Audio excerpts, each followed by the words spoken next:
Hello, everyone. I'm delighted to follow up that interview with one of the major titans of modern computing with another major figure in the world of software. I'm here today, as you can see, with Peter Lee, Corporate VP and Director of Research at Microsoft. Peter, for those of you who don't know, has a background not just with Microsoft itself, but he used to be with DARPA, Defense Advanced Research Projects Agency. Before that, with various academic institutions, Carnegie Mellon, Ann Arbor, Michigan, and other institutions, with interests both in artificial intelligence and in security. So maybe some of what was just said will be picked up on the interesting conversation we've just been hearing about the challenge that we face in protecting ourselves on the net. But also, we are looking more specifically at artificial intelligence today. Cortana, of course, was launched by the Windows phone, on the Windows phone last month, is that right? Early April. Yep. So this was a response, certainly that's the way that we in the media like to put it, a response to Siri. And the question, that obviously is only one specific form of voice recognition technology. And perhaps, Peter, you're about to tell us, a relatively primitive one compared to what we're going to be seeing evolving over the next few months. This is really about the high end of what artificial intelligence currently is, what it can be, what it's quickly becoming. Peter. Well, so thank you. It's really a thrill to be here. I run a part of Microsoft. It's a little tiny corner of Microsoft, less than actually 1% of the company, called Microsoft Research. And even though we're a very small part of Microsoft, we have touch points throughout the entire company. And for a basic research organization, our mandate is really to be looking beyond the headlights. It's a fairly well-resourced and powerful basic research organization. And so we end up doing some things that are very blue sky in basic mathematics, biology, quantum physics. But we are also involved in pretty large-scale partnerships with our product organizations in Microsoft. And one of those partnerships was around the thing you mentioned, which is Cortana. For me in research, Cortana is, of course, what people see is an interesting user experience, something that you can talk to, something that tries to behave as much as possible like a real live personal assistant. In fact, in the design of Cortana, the product organizations actually interviewed a large number of real live personal assistants and really tried to understand the behaviors. But from research, there are two foundational things that are the most interesting for us. One is the basic building blocks for natural interaction. So can you talk to the thing naturally and have it understand what you're doing? Can it observe your behaviors every day and make inferences about what's important? Can it understand what is going to feel creepy, what's going to feel prescient? And then the other aspect that's important for us as researchers is actually the big deal, which is, can we mine all of the data that we have access to in the web, the millions of interactions that users have with our systems, all of the data in enterprises and companies, and out of that extract intelligence, really just a basic form of intelligence, and put that in a substrate that can be surfaced in many different user experiences. And so Cortana, for me, is almost the least interesting thing. It's just one of what we hope to be many future user experiences to access that intelligence. But it was one. Didn't Hollywood just make a movie about something very similar to that? But I mean, what exactly are we buffering up against in terms of the limits then of the kind of intelligence that you can implant in a creature like Cortana? And how is that actually, how is it evolving? I mean, Cortana is almost sounds like the way that you're selling it to us as a kind of an organic creature that is evolving, that is itself learning intelligence as it grows and evolves and reiterates. So, the thing is Cortana is going to go through this extended beta process. It's going to be available on phones initially. That will give us a period for it to learn. And that learning period is important before it's exposed more broadly. The thing that is important to understand, two things. First, in the basic research community, there is just tremendous resurgence of optimism and hope that we can finally knock down some 20 to 30-year-old problems in artificial intelligence. Such as? Machines that hear and understand you, your speech. Machines that can sense your movements, sense your gestures, and understand your intent from these things, and do those things automatically. So they can see you as well as hear you? See, hear, and understand. Yeah. Machines that are able to understand daily events and learn with a rapidity. Today's AI systems go through a huge training period in a back room somewhere. They finally get trained up, and then we deploy them. And then they remain relatively static. And we have a process of ML rot that happens. And finally, the rot gets bad enough that you have to go through that training process again. Well, underlying Cortana are now systems where it's learning continuously. So if Justin Bieber does something interesting in the morning, Cortana is able that same day to converse with you about it. Those sorts of kind of constant evolution of the intelligence, I think, are things that will make it feel more human-like. And is she smart enough to know that you really couldn't give a damn about Justin Bieber? I mean, is she going to actually respond? Is she going to learn that as well? Well, I don't care. I know you do. No, but I mean, obviously. Is your actual phone going to have that degree of intelligence that it's actually going to gain intelligence from the person it's we should really get off the topic, because I think we're going to get about a dozen tweets about Microsoft research and Justin Bieber here in a minute. I did want to address your question, though, about limitations. For the most part, while we have this tremendous new hope and optimism, it is all based on machine learning technologies that, for the most part, are focused on correlations, finding in very large amounts of noisy data very high-quality correlations of signals. And that is tremendously powerful, but it is also limiting. It is something that can lead to incorrect inferences. It is not true if you train a system to look at hundreds of millions of pictures of people out on the streets. It would be wrong to conclude that whenever people on the streets open their umbrellas, that it's going to start raining. That's a correlation, but it is not a correct causal inference. And so that crossing that chasm from correlation to causal inference is one major frontier for research in AI right now, and one major focus in Microsoft research. Another place where AI is limited today is in what we call situated understanding. Right now, everyone in this room has the intelligence to look at the two of us, realize what the situation is. We're talking to each other. We're both broadcasting to this audience. The audience knows that they understand our conversation in that context. That situated understanding is still beyond, say, the capabilities of Cortana. In our laboratories in MSR, we do have experimental systems. You walk into building 99, and the receptionist is a robot, and the robot tries to understand if two people come up, that when it is the case that these two people are talking to each other as opposed to the robot. It's an incredibly challenging. How does the robot get on? It's pretty good. It was developed out of a group led by a really great researcher, Eric Horvitz. And it's particularly good at telling you lots of things about Eric Horvitz. So I hope Eric's happy with that. Yes. Do remember, same principles apply, of course. Those of you who have questions, please stand up and get yourself close to a microphone, and I will refer back to you.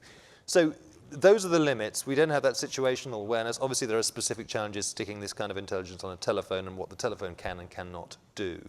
You were talking to me very interestingly just about positional awareness. I mean, those kinds of things, the way that we phase out, let's say, undesired stimulus when we're talking, you and I, and there are a crowd of people around you, that they'll get in the way. And AI struggles with that. Well, it's something that I think we don't really understand. One of the major breakthroughs over the past 3 years has been in speech recognition. And the thing that is very interesting about speech recognition is that in the breakthroughs that we've made, and we're really getting to the point now where in the laboratory, computers are able to transcribe human speech in real time with fewer errors than humans can. And as soon as we knock down some engineering details having to do with coping with lots of different microphones and so on, this will reach really the PCs and tablets and mobile phones that we have. The thing that we have learned is that sometimes noise in the training signals actually improves the training performance. And so there are these odd situations where we're not sure how clean we need the data, whether in some cases we intentionally inject noise into the data in order to improve performance. And so at a really basic theoretical level, we end up having tremendous debates and arguments. And there, I think, over the next 2 to 3 years, we'll see, particularly in the academic conferences, a tremendous outflow of very interesting new theoretical results trying to get us to some understanding of this. Vin Cerf. Hi, Peter. Hi. Are you live? I'm not sure I can hear you. Yes, you are. I'm dead, right. It's an old guy, dinosaurs can still talk. Peter, it's good to see you again. Yeah, it's great to see you too. I'm not an AI expert, so I feel fully qualified to ask questions that might be kind of simple-minded.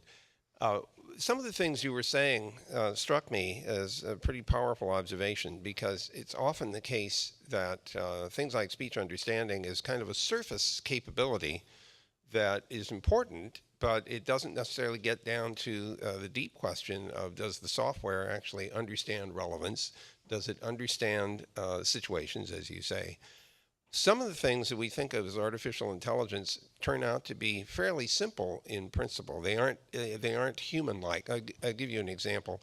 If the program has access to your physical location, if it knows what time it is, it has access to your calendar, it has information about flight plans and other things of that sort, it can actually do useful things that your PA does in terms of planning, detecting that there may be a timing issue, there's traffic problems, you should consider leaving sooner than you had planned. Those are all things that I think are quite doable. Yeah. And some people would react to them as if they are deep and artificially intelligent, but they don't require a great deal of mechanism other than the ability to reason logically.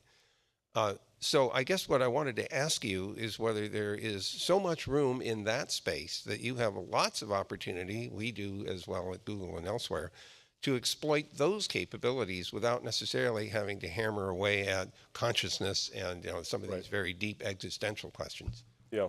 So it's really a great point, and so I agree completely. There is a tremendous amount of low-hanging fruit. I'll focus on Cortana, but many of these same things are available in Google now as well. It is just wonderful. How many of you, just 2 weeks ago I was at the dentist, and of course when you leave the dentist doesn't want to let you go until you've signed up for your next appointment.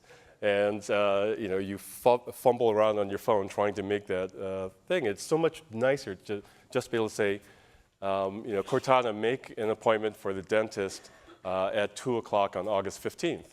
And then for Cortana to say, okay, I'll do that, but do you realize that your son has a soccer game on at that same time? That is just a tremendous value that these simple correlation machines, as I've sort of derisively put it, can give. And I think we have just barely scratched the surface on that. Another idea that's in Cortana and also in Google now is geofencing. Just incredible. I use this several times a week. Cortana, remind me to pick up eggs when I leave the office today.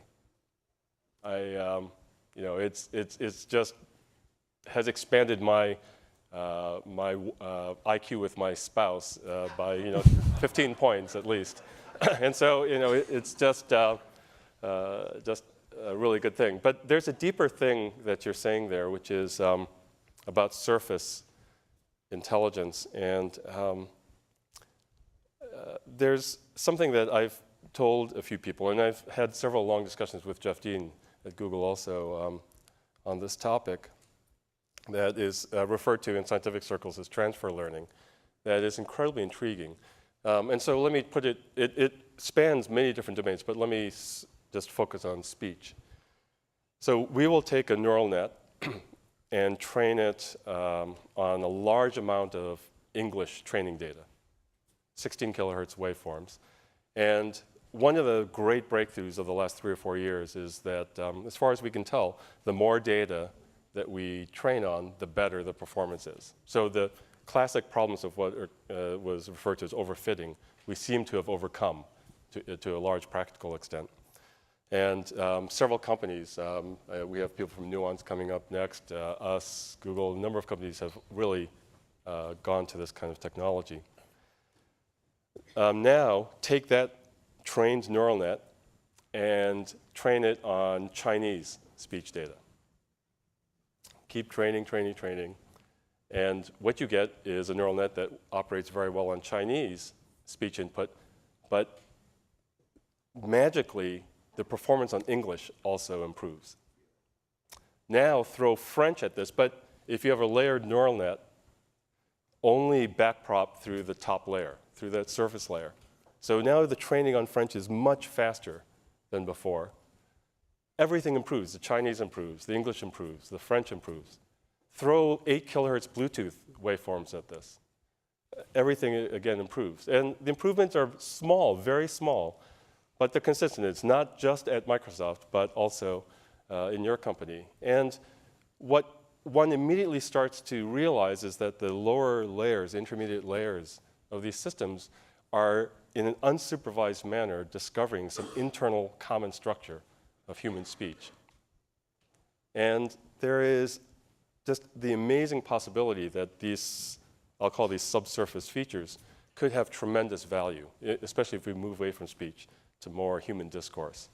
And few things are more exciting for basic researchers today than that, because it's getting at something very deep about the nature of human discourse or even intelligence, but also in a way that has tremendous commercial value. And it's just I can't really overstate the excitement in the field when people look at these kinds of things. Yes, sir. Hello, I'm John Lindsay from Australia. How are you going to prevent my shiny new, naive but eager to please digital assistant from assisting the rest of the world, from ripping me off? Yes. Actually, I was expecting Vint to ask a hard question like that earlier also, because there is always, when you talk about, so the movie Her did a great thing for the AI field, because it sort of made, it wasn't the Terminator. I wasn't Skynet. I don't have a concrete answer for you, but I will say this. Given everything that's happened over the last few years, security and privacy, at least in the basic research, is a really hot and sexy field right now. And it has infected almost every researcher who does anything applied with the thought that as we build our systems, we really have to think about building it with security and privacy in mind at the start. And it surfaces that thought process gets surfaced in ways that I think are already showing up in some deployed products. In Cortana, for example, it sort of surfaced in this idea of a notebook. And so if you end up using Cortana and you see the notebook is Cortana's way of telling you what parts of your personal life it has mined in order to help you. And you have the opportunity to erase or suppress anything that you want. And I'm guessing that 5 years ago, if we had embarked on the same thing and deployed the same system, that the same thought process and the same features would have come out a little bit differently. When you walk into Building 99, which is our mothership lab in Redmond, you go up to the elevators, and the elevators actually open up before you get to the elevator door. That's not a big deal. Of course, you could have interesting sensors, but the way it works in our building is we have cameras in the atrium of our building, and for a period of several months, it just watched people walk around, mill about. There's a cafe and talking areas and so on. And then it correlated the behaviors of people who eventually went up and pushed an elevator button. And then at some point, after it learned enough, it went into run mode. And so without any human programming, the system learned to understand the intent of a person to go into an elevator. Well, already, even in a project like that, thought was given to the privacy issues surrounding cameras in an atrium watching people. And there were very interesting technologies, actually given to us by Craig Mundy, who was mentioned by Mark in the previous session, that were then built into that research platform. So I don't know what the future is going to hold, but I do think we're entering into a new era where people are much more prone to try to build security and privacy controls in at the foundations of our systems. And I think that should put us in a better place. Yes, sir.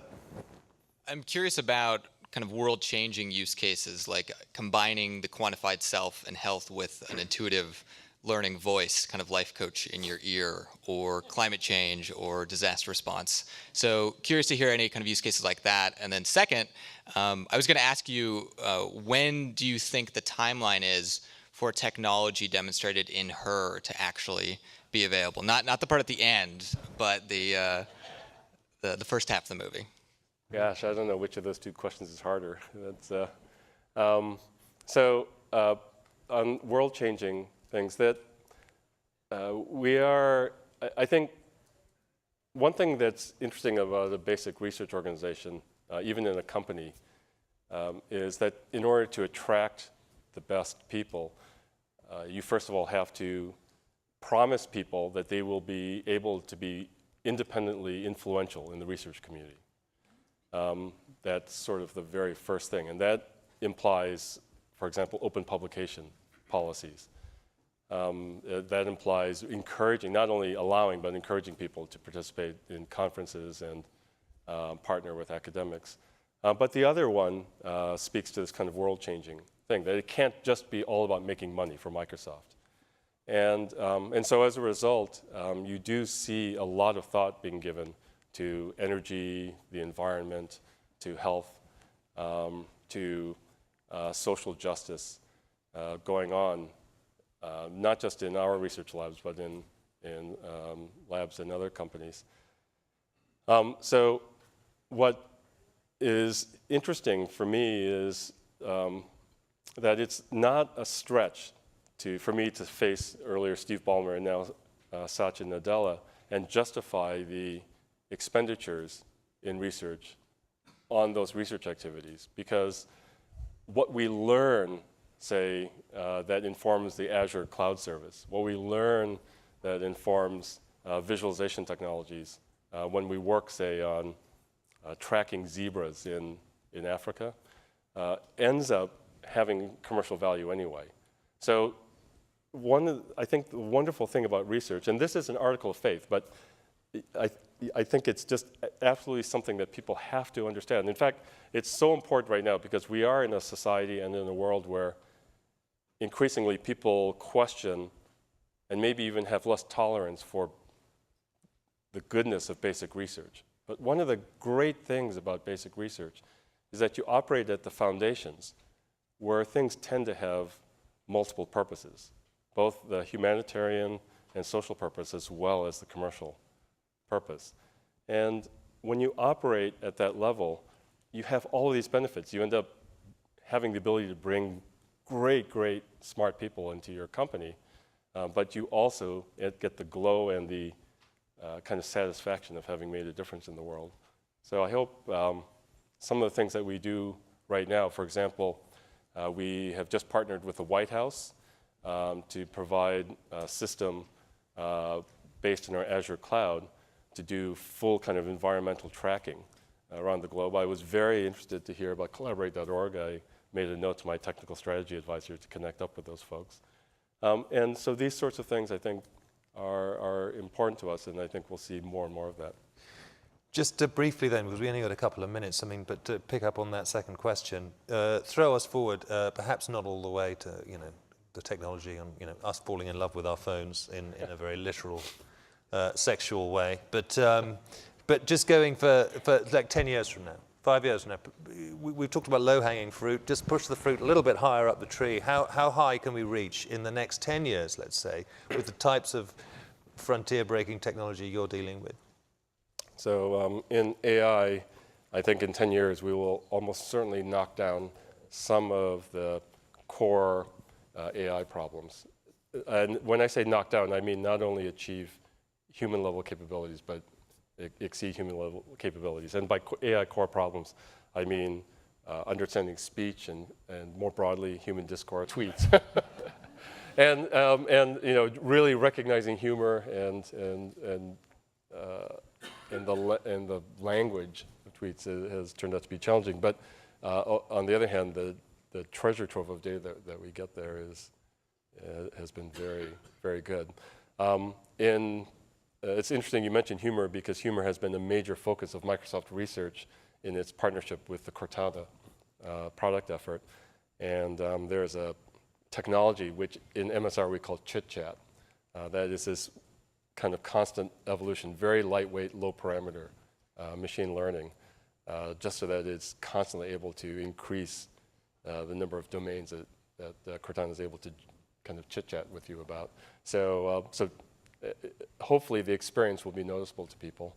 I did want to say also that in AI vision, being able to see and understand what you see in videos and images is advancing incredibly rapidly.